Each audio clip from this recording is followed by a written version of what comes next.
Përshëndetje, jemi në podcast, jemi në Radar. Ditën e sotme do të flasim për luftën në lindjen e mesme, por e parë në një perspektivë tjetër, në perspektivën e tregu, si ka luhatur tregu në këto javë që lufta ka qenë aktive mes Izraelit, SBA-s dhe Iranit. Me ne është bashkuar njohuesi i tregjeve, investitor, ekspert po ashtu, zoti Emanuel Barja. Zoti Barja, faleminderit shumë që gjetet kohën për ne. Është kënaqësi, faleminderit për ftesën. Një luftë e madhe që është aktive me trupa ushtarake, po ashtu dhe me shumë mjete teknologjike, por një luftë e madhe edhe me tregjet, apo jo? Absolut. Është një ndër luftrat që në fakt historikisht, nëse marrim kontekstin historik, sidomos këto 50 vitet e fundit, që nga koha kur nafta si derivat i rëndësishëm i ekonomisë globale është bërë faktor i rëndësishëm. Sot jemi në një pikë ku kjo luftë në fakt është duke ndikuar tepër shumë, jo vetëm në tregjet globale, por është duke ndikuar në ekonomitë, në mënyrën se si ekonomitë sa do të vogla ose sa do të mëdha të jenë, kanë efekt. Efekti është kryesisht negativ për shkak se natyrisht mundësitë janë potenciali për rritje të inflacionit, rritje të shtrenjtisë. Në anën tjetër kemi një masë të madhe të tregtarëve tanë, sidomos në Evropë. Kur të flas për Evropën e kam fjalën për Evropën gjeografike që përfshin Shqipërinë, Kosovën, por përfshin edhe vendet që nuk janë pjesë e BE-s, unë jam rezident i Britanisë së Madhe po ashtu. Tregtarët në këto vende po ndjehen në presion për shkak se i kanë dy gjëra në rrezik. Rrezik është që mund të bankrotojnë nëse vazhdojnë me trajektorin e çmimores që kanë. Edhe në anën tjetër si ta mbajnë veten gjallë edhe ta ruajnë margjinën e përfitimit. Kështu që kjo luftë nuk është vetëm luftë e tregjeve globale, tregjeve financiare tek bursat për shembull, por është luftë e përditshmërisë edhe e asaj siç e njohim ne affordability ose mundësisë për tu ballafaquar me rritjen e kostos përditshmërisë. Është pritur në fakt, Mario, është pritur kjo përplasje e madhe për shkak se, siç e dim, Irani ka disa vite që është marrë me pasurimin e uraniumit si masë preventive për mbrojtjen e vet. Kështu është shitur edhe është proklamuar edhe ideologjia e drejtuesve të Iranit për 47 vite në Ayatollahën. Përderisa Amerika gjithnjë e ka pas frikë daljen e jashtë kontrollit të lindjes së mesme. Shumë njerëz unë shpesh flas edhe në media sociale dhe i them edhe sidomos shqiptarëve të mi, them që kjo nuk është luftë fetare, asgjë nuk ka të bëjë me fen. Është një luftë e cila i dy objektiva janë duke u përplasur. Është objektivi amerikan për të mos lejuar një Kinë të fuqizohet tepër. Edhe është objektivi kinez që të marrë sa më shumë që është mundur derivate të naftës në të lirë, me një çmimore, domethënë prej 75% më lirë se sa në tregun konvencional. Kështu që për Amerikën objektivi është të ndalet Kina në Iran, por në anën tjetër për Izraelin, në anën tjetër si komponente e rëndësishme e kësaj lufte të fundit, është vetë ekzistenca për shkak se gjithnjë kanë pas frikë Iranin me armë nukleare, po ti mund të thuash për shembull pse nuk e kanë frikë Pakistanin me armë nukleare. Vend musliman, është vendi i 7-8 me masën më të madhe të armë nukleare, edhe faktikisht Pakistani shpesh e ka retorikën antisemitike dhe anti-Izrael. Kjo është çështje tjetër për shkak se Pakistani gjithnjë ndjek një politikë, si themi, në kohën e Titos, Jugoslavia, Tito ndiste një politikë ku e kalonte mirë me sovjetikët, në anën tjetër bënte biznese me amerikanët, edhe i mbante ëmbël aziatikët edhe afrikanët. Pakistani e luan të njëjtën rol në gjeopolitikë. Sot, kur Amerika shqetësohet për Pakistani, shohim për shembull ditëve të fundit se si Pakistani si entitet i veçantë është duke u bërë një leve fuqishme diplomatike që po negocion ose po ndërmjetëson në mes të iranianëve dhe amerikanëve. Kështu që janë shumë komponente, janë shumë interesa të ndërthurura këtu, por unë dua ta veçantoj një aspekt shumë të rëndësishëm që është kjo ideja ose funksioni i petrodollarit, Mario, për shkak se mos harrojmë në këto, sidomos në këto 5-6 vitet e fundit, ose mund të themi dekadën e fundit, që nga kriza kreditore vitit 2008-2009, kur patëm kolaps total të sistemit bankar global, këto 10 vitet e fundit, Kina filloi ti kushtëzoj blerjet e naftës, që është shumë paradoksale, ti kushtëzoj blerjet e naftës së lindjes së mesme me renminbin kinez. Kjo ishte kërcënim direkt, ndoshta kërcënim më i nxehtë se sa ndonjë kërcënim në Taiwan, kërcënim ushtarak për Amerikën, edhe Amerika patëm administratën e presidentit Obama që në fakt kishte sponsoruar dhe kishte financuar Iranin vetëm që të mos rriste ose mos pasuronte uraniumin, përderisa administrata e presidentit Biden ishte totalisht e painteresuar të adresonte çështjen e Iranit. Tashmë jemi në një administratë tjetër edhe presidenti Trump po mundohet të adresojë këtë çështje.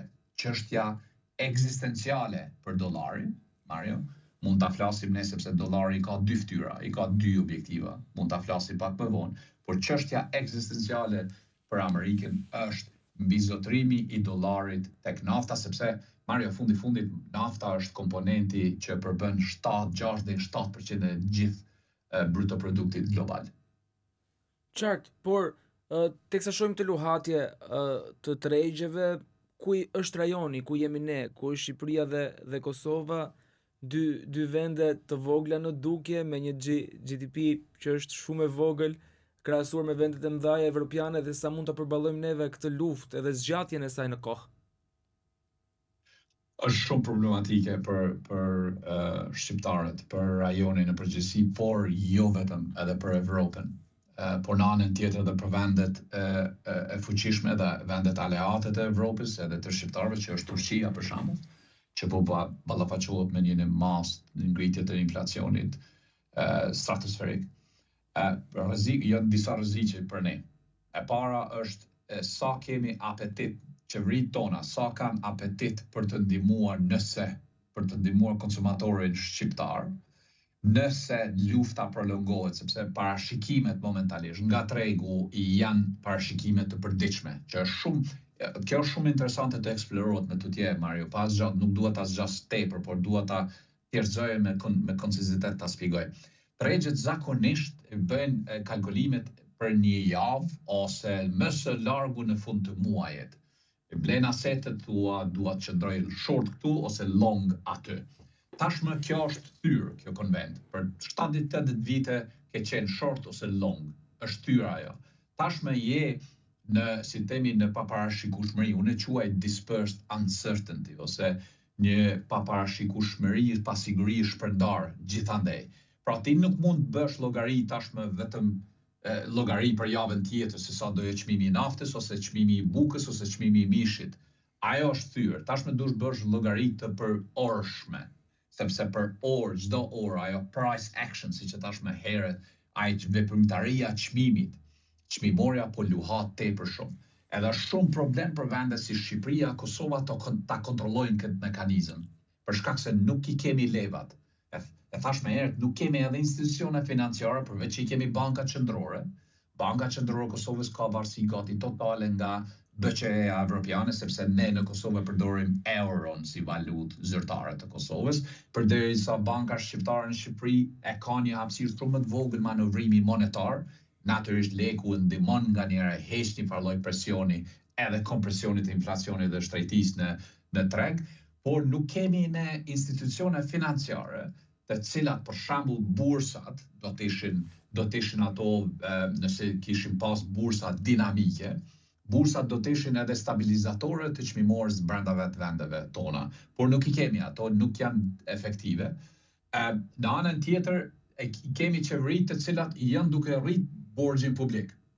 Edhe a kanë qeveritë tona apetit për të ndihmuar, nëse ta zëjmë deri në qershor korrekt, që nëse parashikimet e tregtarëve që janë duke u bërë vazhdon kjo luftë, atëherë kjo do të jetë me të vërtetë shumë e dëmshme për ekonominë globale, e që do ta afektojë në mënyrë direkte edhe ekonominë shqiptare, por më së shumti gjepin e konsumatorit shqiptar. Njerëzit po raportojnë sot se në Kosovë, ne shkoj atje një herë çdo 3 javë, për shkak të obligimeve, detyrimeve që i kam, edhe blej gjëra, mallra, ushqime etj, por e vrej që çdo herë që shkoj, çdo 3-4 javë, çmimet rritën shumë më shumë se sa që në rrit në vitet e kaluara. Që trendi është për rritje, për shtrejti, pyetja mbetet se a do të kemi ne qeveritë tona, do të jenë në gjendje që e para të kenë strategji për ta, si themi, preventuar një dalje jashtë kontrollit të çmimores edhe të inflacionit, a kemi apetit, a kemi qeveri, a kemi para për këto gjëra.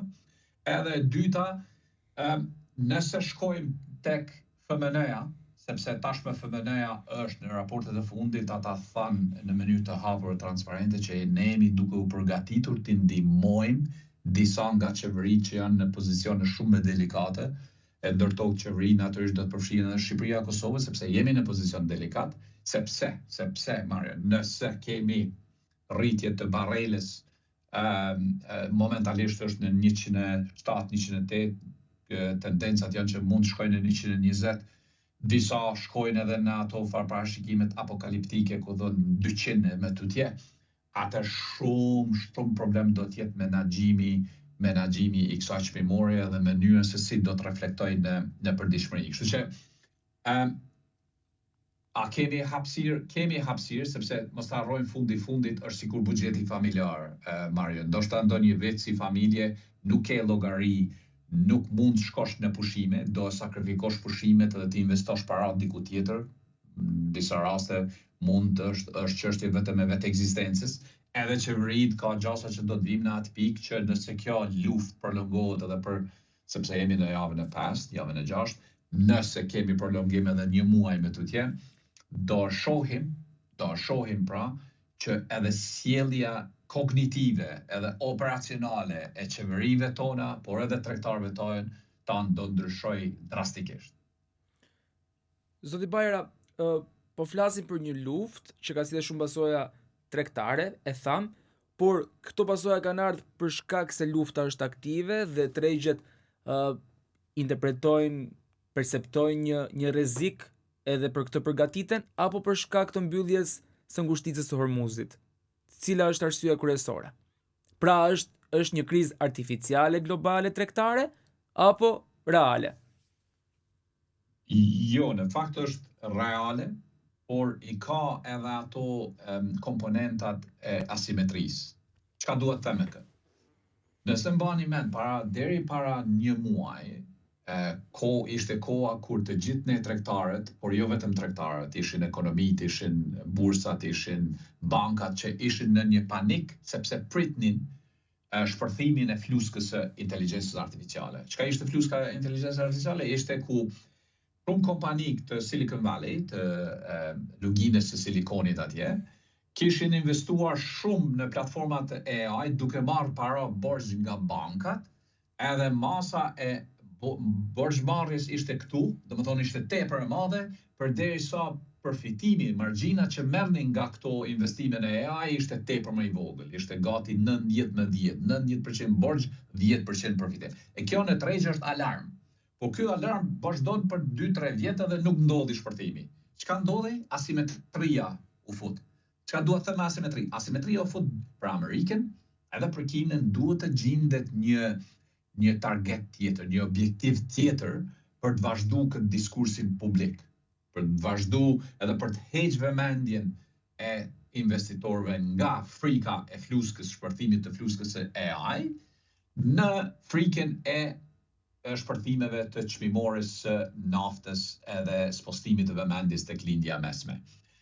Sa është reale, gjithsesi që është pyetje me shumë vend, edhe të falenderoj që bërë këtë pyetje sepse kjo me të vërtetë është thamra e akilit në këtë farë geosferë.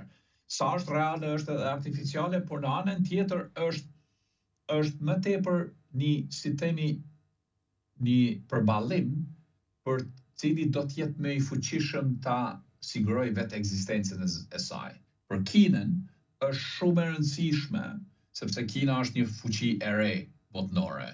I ka vetëm 10 vjet, nëse marrë me terma ekonomike dhe tregtar, ka vetëm 10 vite që Kina është bërë fuqishme.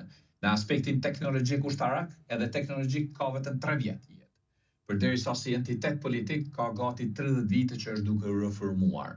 Në vitin 2001, para sulmeve të 11 shtatorit në New York, presidenti Clinton, atëhershëm që kishte disa javë të mbeturat në mandatin e tij, po përfundonte George Bush, po vinte në pushtet, i mundsoi Kinës të futet në WTO, ose World Trade Organization, ose Organizatën Botërore të Tregtisë. Kjo ja mundsoi Kinës hapat e avancimit, ku jemi domethënë erdhëm në këtë pikë pas 20 sa viteve. Përderisa për Amerikën, vetë ekzistenca lidhet me dollarin, sepse mos harrojmë, Mario, kemi vrejt për shembull për ata tregtarët e Forexit, edhe tregtarët e komoditeteve mallarve, sidomos në ari, në argjend, në alumin, në tjerë, që këto muajt e fundit kemi pas shumë luhatje, sepse mundësitë kanë qenë shumë mëdha të përfitimeve, por edhe humbjeve. Pse? Për shkak se dollari u zhvlerësua shumë. Edhe kjo i konvenoi presidentit amerikan edhe Amerikës në përgjithësi, për shkak se ja mundsoi eksportuesve dhe prodhuesve amerikan të eksportojnë më shumë në botën. Por fundamenti është që lufta është reale, por është reale deri në atë pikë sa që Amerika është duke i dhënë sinjal Kinës që tashmë për 80 vite, si Amerikë, si vendi më i fuqishëm ekonomikisht, teknologjikisht edhe politikisht, duhet t'i ndrojmë, t'i shkëmbejmë vendet, t'i shkëmbejmë rolet. Kina po refuzon. Çka do të thotë ndryshimi i roleve, shkëmbimi i roleve? Amerika për 85 vite që nga lufta e dytë botërore në fakt, deri më tash ka qenë vetëm konsumuese, ka konsumuar çdo mall, Mario, çdo mall që është kriju, çdo ide që është kriju, çdo komoditet që është plasu, çdo aset që është plasu në treg, Amerika ka blerë. Përderisa Kina ka prodhu, sidomos ato 10 vite të fundit, tashme Amerika e ka të papërballueshme konsumimin, edhe Amerika po do të prodhoj, edhe bota të blej. Çka po bën bota? Bota po i kthen përgjigje dhe po refuzon, duke filluar me Evropën. E pam marrëveshjen tregtare që u shkruhet vitin e kaluar në mes von der Leyen dhe presidentit Trump. Ajo nuk ishte faktikisht marrëveshje tregtare, ishte vetëm shtyrje e momentumit, sepse Evropa e ka shumë vështirë të vazhdoj të rrit deficitin e tregtar me Amerikën për shkak se populizmi në Evropë është duke u ngritur. Edhe Kina bën të njëjtën gjë. Kina nuk mund të ekzistojë si entitet i fuqishëm, si superfuqi, nëse shndrohet në një entitet konsumatorësh. Kështu që kjo është esenca, për këtë arsye kemi edhe presion të madh gjeopolitik dhe besoj se po mendoj unë që do të përkeqësohet pakës më shumë deri përpara se të përmirësohet situata fatkeqësisht. Zoti Bajrami u thot më herët që dollari ka dy fytyra, edhe Amerika është futur në këtë luftë jo për një luftë fetare, por një luftë tregtare. Është futur dhe do dali më e fortë Amerika nga kjo luftë apo do dali më e dobët sipas jush, si mendoni? Është shumë e vështirë. Në fakt ekziston një shkollë e mendimit që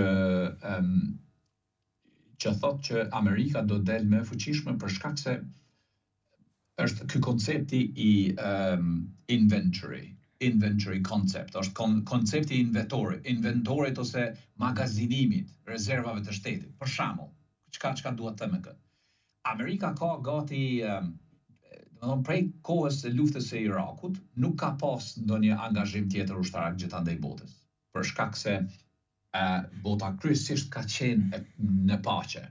Natyrisht lufta e Irakut ka qenë gjakderdhse dhe fatkeqe për të dy anët, por që nga koha e Vietnamit e pak më herët lufta e dytë botërore, Amerika nuk ka shpenzuar aq shumë armatim në luftra. Edhe çka ka ndodhur një masë e madhe e akumulimit të armatimit edhe sidomos me zhvillimin e teknologjisë. Edhe tashmë kur ke shumë masë të akumuluar të mallarve të teknologjisë ushtarake, atëherë ato fillojnë të dekomisionohen, fillojnë të ndryshken, fillojnë ta humbin vlerën.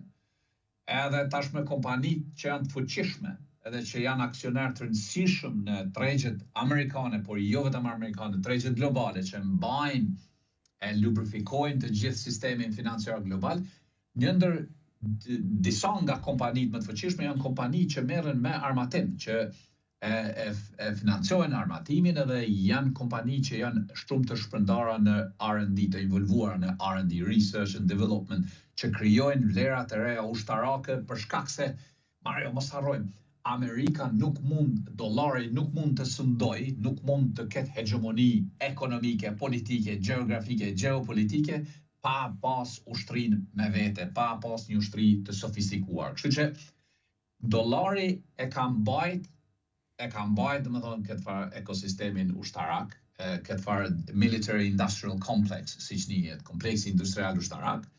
Edhe në anën tjetër, çka ka ndodhur që Amerika tashmë është duke u shndërruar gradualisht në një entitet ushtarak transaksional, sepse lufta e fundit ishte edhe është aspekt transaksional. Ti shikoj për shembull mënyrën se ç'a bën presidenti Trump me këto farë postimet në Truth Social. Një ditë thot ne do bombardojmë, do shkatërrojmë, do kështu. Ditën tjetër thot jemi duke negociuar, kemi depërtueshmëri të mirë në regjimin e ri iranian edhe gjithçka do në rregull edhe tregu hypet. Kështu që për Amerikën nuk është e rëndësishme kjo farë afat shkurtëmëria ose mendësia a do fitojmë a jo. Për presidentin Trump është që të dali triumfues. E kur dali, si e do presidenti Trump Amerikën triumfuese, vetën triumfuese është vetëm mund ta marrësh për shembull në intervistat gjatë viteve 8 vjeta që presidenti Trump ka bërë. Nëse shkon në YouTube, mund t'i gjesh disa intervista fascinuese. Ku ai në fakt flet në vitin e largët 1987, ku i rekomandon presidentit Reagan atkohë që ne duhet shkojmë në Iran, jo për të arzuar ajatollat, ata nuk na interesojnë, por duhet ta marrim naftën ne, për shkak se nafta për 50 vite të ardhshme do të jetë komponent shumë e rëndësishme për ekonominë globale dhe amerikane. E morë naftën, do kesh në kontroll gjithë ekonomi globale. Edhe kjo tashmë pas 40 viteve është duke u provuar si diçka profetike e Trumpit, por tregon një farë lloj konsistencë të presidentit Trump që nuk është, ju jemi të vëmendshëm, që nuk është, si themi, doktrinë e politikës së jashtme amerikane që nga viti 90, sepse doktrina e politikës e jashtme amerikane ka qenë diplomacia. Për atë arsye kemi pas USAID, që tashmë nuk ekziston më. Për atë arsye kemi pas një State Department që ka qenë tepër e zëshme dhe fuqishme. Tashmë kemi një Marco Rubio, nuk ka State Department. Edhe kjo ka ndryshuar. Pra, nuk është aq e thjeshtë sa themi Amerika do dal humbse ose Irani do dal fitues. Çka do mësojmë nga kjo është që Amerika do riinstaloj petrodollarin me një formë krejt tjetër, sepse mos harrojmë, Mario, zhvillim tjetër që është shumë i rëndësishëm që po ndodh në Amerikë, është edhe stable coins, janë kriptovalutat, janë sistemi blockchain, ose transformimi i paras publike, i paras keshit në para digitale me suportin e blockchainit. Kjo do i ndihmojë Amerikës nëse triumfon në Iran, edhe merr në kontroll Hormuzin, edhe Bab el Mandebin, domethënë atë farë ngushticën tjetër ku Houthit janë duke i goditur interesat e naftës edhe në detin e Kuq atje me kojshi me Arabinë Saudite. Nëse i merr në kontroll këto dy gryka, edhe e krijon një sistem të ri të stable coins në dollar, atëherë ky 39 trilionshi që është dollari, domethënë borxh që e ka Amerika investitorëve jashtë Amerikës, mund të shlyhet brenda një kohe shumë të shkurtër. Edhe për këtë, kjo është një ambicie e ka mosshme presidenti Trump që ta heqi borxhin publik të Amerikës edhe ta riinstaloj Amerikën si hegemoni ekonomike, ushtarake, por mbi gjitha, Mario, hegemoni teknologjike, sepse po i kontrollove teknologjinë, të i kontrollove gjithçka. Dhe një pyetje të fundit, zoti Bajra, në kohë krizash si një ekspert tregjesh, ku duhet të investojmë? Kjo është pyetje me shumë vend, është në fakt, si themi, unë nuk e kam problem të ndaj këshill, por nuk dua që kjo të jetë këshill për të investuar, sepse dua të jemi kujdesshëm sepse për dy gjëra. Para, nuk kam licencë të veprimtarisë në Shqipëri ose në Kosovë, nuk jam I licencuar atje të bëj tregti ose të rekomandoj njerëzve të bëjnë investime, sepse nuk dua që njerëzit të ndjekin mua të thonë, Manueli ka thënë këtë dhe unë do a bëj këtë. Jo, siç e thash në fillim, në pyetjen e parë që ma bërë Mario, duhet t'i bëjmë ato farhullumtimet tona, duhet ta shohim, ta dim sa kemi ne apetitin individualisht të gjithë për riskmarrje, por mbi gjitha mund të jap një si të themi një mendim gjithëpërfshirës që nëse I shohim trendet, zakonisht kur kemi katrahur gjeopolitike, kur kemi luftra, kur kemi jo stabilitet politik, për shembull e patëm vitin e kaluar në ringritjen e AFD-s në Gjermani, ose Le Penin në Francë, ose Nigel Farage në Britani të Madhe, janë disa elemente shumë të rëndësishme se shumë njerëz janë cinikë dhe thonë, po çka ka të bëj politika me tregun nëse me investime ose me para? Politika ka të bëj shumë. Jo veç politika, gjithçka ka të bëj me para, është ndërlidhur. Edhe kur kemi këso lloj prizash, ardha e presidentit Trump ishte u pa si mundësi përfitimi për shumë investitorë, sidomos investitorët që ishin si themi njerëzit që e njihnin presidentin Trump shumë më mirë, ata kanë bërë shumë lek në shtatorin, tetorin e vitit 2024, para një muaj përpara zgjedhjeve amerikane ku presidenti Trump fitoi. Pse bën lek ata, si bën lek ata, duke kuptuar që presidenti Trump është njëri I biznesit, duke kuptuar që presidenti Trump është njëri që e do dollarin e zhvlerësuar, duke kuptuar që presidenti Trump është njëri I transaksionit, pra investimet e tij, ideja, mendësia e investimeve të tij është duhet kesh diçka hard assets, siç njihet në termet angleze. Domethënë aset të ngurtë, duhet kesh ose arin, duhet kesh ose keshin, duhet ta kesh ose naftën. Kështu që këta tregtarë që dinin këtë mendësi, investuan në stoqet që kishin bënë me naftën, me asetet mbrojtëse, me dollarin, me zhvlerësim të dollarit e tjerë. Kur presidenti Trump u zgjodh president, ose I fitoi zgjedhjet në nëntorin e 2024-s, asetet e këtyre njerëzve u kuantifikuan. Kështu që këta njerëz fituan. Pra, duhet merret edhe ky aspekt, ky këndi I gjeopolitikës. Unë e pata postu në LinkedIn, shkruaj një javë artikuj aty, pata postuar duke thënë që mënyra se si unë filloj tregtin herë në mëngjes ose në mbrëmje vonë, unë shkoj tek websajti I Shtëpisë së Bardhë ose te gjirollogaria e presidentit Trump në Truth Social për të parë, për ta shikuar mundësinë se ku mund të penetroj në tregje. Komoditetet, mallrat, ari, shikoni arin për shkak çapo bën ari. Është e paprecedent, Maria, që ari të ketë ulje për një muaj, tashmë jemi në ringritje. Në anën tjetër, edhe kriptoasetet është një botë e re, një botë që po evoluan. Janë disa produkte brenda kriptoaseteve, sidomos këto produktet që janë disa produkte të reja që kanë dalë në treg që I quhen stack accumulation cryptos, kripto të cilat akumulohen në një çmimore. Tash ti varet se çfarë ambicie investimesh ki. Për mua, ambicia investimeve është taktike, që të përfitoj aty ku ka mundësin, por në anën tjetër afatgjatshmëri, domethënë me një plan investimi afatgjat. Edhe vendosat busullën se sa ti mos I fut lekët, të gjitha lekët që I ke në investime. Duhet të jesh tepër I kujdesshëm, por të jesh penetrues edhe ta kuptosh produktin. Mallrat sot janë në modë, siç e themi ne. Biofarma është në modë. Natyrisht nafta është një mjet I mirë I lojës taktike, se sot mund ta blesh në 115, nesër mund të shkojë në 120 ose mund ndodhe kundërta. Por mos I injoro ekuitetet amerikane, sepse ka shumë zëra që kohëve të fundit jo po tërhiqen investitorët nga Amerika, nuk është e vërtetë. Ka pas tërhiqje gjithsesi, por Amerika gjithnjë, e thash më herët Mario, vetë ekzistenca, esenci vetë ekzistencës I mbijetesës për Amerikën është I rëndësishëm. Mbijetesa amerikane, mbijetesa dhe hegemonia ushtarake teknologjike amerikane nuk mund të ndodhi pa pas fundamentet fuqishme për së brendshmi. E kush janë fundamentet e fuqishme për së brendshmi? Janë kompanitë amerikane, për të cilat janë të ecshme për kapital. Edhe aty duhet investohet për shkak se kthimi do të jetë shumë I madh. Sidomos me afatin tash edhe 5 vjet. Pra Amerika, Evropa, natyrisht edhe Kina është një entitet tjetër që nuk duhet injorohet, por t'jesh gjithnjë i balancuar në investimet tua. Kudo që shpërndash, t'jesh i diversifikuar, risqet t'i shpërndash gjithandej, vetëm pse një produkt del në treg edhe bëhet shumë kështu i popularizuar, nuk do të thotë që ai është produkti më i mirë për të investuar. Gjurmo, hulumto, kalo kohë më tepër, informohu, krijo rrjet, bën pyetje përpara se të investosh. Zoti Bajra, faleminderit shumë që ishit me ne dhe faleminderit shumë për këshillat dhe analizën tuaj të saktë.